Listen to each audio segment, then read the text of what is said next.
everyone, welcome to our new channel English Challenges with Angel. I am Angel and I am a student. So, in last video हमने पास के बारे में cover किया था कि पास में अगर हमें क्वेश्चन पूछना हो या फिर पास में अगर हमें क्वेश्चन पूछना हो या फिर उसका आंसर देना हो तो हम लोग नॉर्मली कौन सी स्टेटमेंट यूज़ करेंगे या फिर कौन सी सिचुएशन में हमें कौन सी वर्ब लगानी चाहिए, हम लोग उसके बारे में बताएंगे। मैंने आपको पहले भी कहा था कि हमारी जो इंग्लिश लैंग्वेज है वो हम लोग एक नॉर्मली एक लैंग्वेज की तरह सीखेंगे, ना कि एक सब्जेक्ट की तरह, क्योंकि हर इंसान को उतनी इंग्लिश तो आनी ही चाहिए कि वो एक किसी और से समझ सके या फिर उसका आंसर दे सके। क्योंकि आज के टाइम पे इंग्लिश एक बहुत स्पेसिफिक या फिर एक बहुत नीड है या फिर एक कहा जाए एक बहुत ज़रूरी है जो हमारे आगे वाले फ्यूचर को भी हमारे सिक्योर रखेगी। Okay, let's back on the video. तो मैं बता रही थी कि मैंने आपको पास के बारे में बताया था कि पास में हम लोग किस चीज़ों का यूज़ करते हैं जब हमें उसके बारे में क्वेश्चन पूछने हो या उसके बारे में आंसर देना हो। मैंने आपको नॉर्मली 4 स्टेटमेंट्स बताई थी जिनसे मैंने आपको पास के बारे में क्लियर किया था कि पास में कैसे क्वेश्चन और आंसरिंग करते हैं। अब बात करते हैं फ्यूचर की। फ्यूचर हम लोग नॉर्मली बहुत रेयर केसेस में पूछते हैं। हमें अब किसी के बारे में पूछना होता है, हम लोग फ्यूचर में कहाँ तक जाते हैं, कल, परसों, या फिर इससे आगे, बस 2-3 दिन, बस इससे आगे हम फ्यूचर का कोई भी हम लोग क्वेश्चन नहीं पूछते हैं।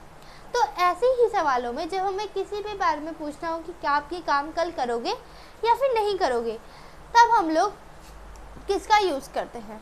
इसके लिए हमारा विल यूज़ किया जाता है। विल, जैसा कि मैंने आपको बताया कि फ्यूचर टेंस जो है वो हमारा एक इजी टेंस है या फिर कहा जाए कि एक इजी वे है हमारे फ्यूचर को जानने का।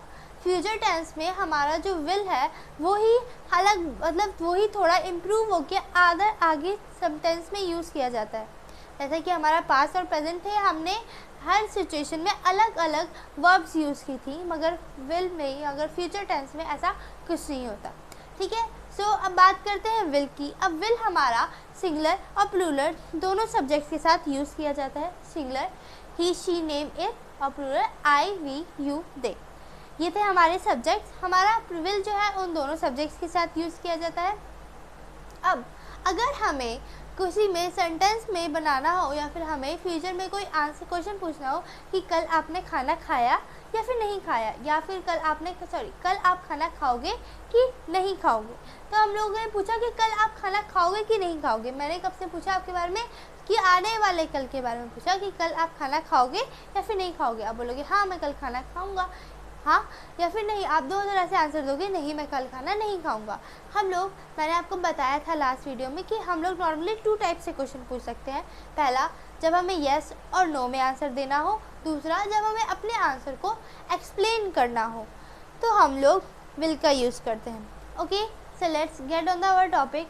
सो हम लोग के थे विल पे, तो बात करते हैं विल की। कि मैंने बताया कि विल जो होता है हमारा नॉर्मली आगे के बारे में बताता है। तो हमारा जो फॉर्मूला होता है या फिर कहें कि हमारा एक सेंटेंस फॉर्मेटिंग होता है वो किस तरह से बनता है। अगर हमें विल के ऊपर सेंटेंस बनाना है तो हमारा ये फॉर्मूला होता है, पहले सब्जेक्ट विल, वर्ब की फर्स्ट फॉर्म प्लस ऑब्जेक्ट। हमारे विल के साथ हमारी वर्ब की फर्स्ट फॉर्म लगती है। और हम आगे भी देखेंगे कि अगर हमारा विल आगे इम्प्रूव होता है तो उनके साथ वर्ब की कौन सी फॉर्म्स का यूज़ किया जाता है या विल में हमारे कौन से चेंजेस आते हैं। तो अब बात करते हैं नॉर्मली विल की। जो हम लोग आगे बात करेंगे विल की, वो हम लोग थोड़ा मतलब जो टाइम हो गया उसके चेंज के साथ में बात करेंगे। मगर हम लोग अब बात करते हैं नॉर्मल की। अगर हमें नॉर्मली किससे क्वेश्चन पूछना है कि तुम कल हमारे साथ घूमने जाओगे या फिर नहीं जाओगे, ठीक है, तो हम लोग इसके बारे में क्वेश्चन पूछेंगे। तो अगर हमें पूछना होगा तो हम लोग किसका यूज़ करेंगे, विल का। सो यहाँ पे मैंने यहाँ पे कुछ वर्ब्स लिखी हुई है जिनसे मैं आपको विल का यूज़ करके बताऊँगी। यहाँ पे मैं इन वर्ब्स के साथ विल का यूज़ करूँगी। सो let's get on our first verb. हमारी पहली वर्ब है बाय। बाय माने होता है खरीदना। अगर मैं आपसे पूछूं कि कल आप या फिर कल आपकी मम्मी या फिर कल आप कपड़े खरीदोगे, तो आप बोलोगे विल। मैं आपसे क्वेश्चन पूछूंगी, मैं फर्स्ट पर्सन, आप सुन रहे हो, आप सेकंड पर्सन, आप आंसर दोगे तो आप फर्स्ट पर्सन हो जाओगे। तो आप आंसर किस में दोगे मुझे, आई में, ठीक है। तो मैं आपसे पूछूंगी कि will you buy clothes tomorrow. आप बोलोगे हाँ मैं कल कपड़े खरीदूंगा, yes I will buy clothes tomorrow, या फिर नहीं मैं कल कपड़े नहीं खरीदूंगा, no I will not buy clothes tomorrow. ठीक है, अब नेक्स्ट इज गो. क्या कल आप बाजार जाओगे? Will you go market tomorrow? आप बोलोगे हाँ मैं कल बाजार जाऊंगा. Yes I will go to market tomorrow, या फिर नहीं मैं कल बाजार नहीं जाऊंगा, no I will not go to market tomorrow. will not को हम शॉर्ट फॉर्म में won't भी कहते हैं. Okay, next is wash. क्या कल आपकी मम्मी कपड़े धोएंगी? Will your mother wash clothes tomorrow? आप बोलोगे हाँ मेरी मम्मी कल कपड़े धोएंगी. Yes my mother will wash clothes tomorrow, या फिर नहीं मेरी मम्मी कल कपड़े नहीं धोएंगी, no my mother will not wash clothes tomorrow. Okay, next is cook.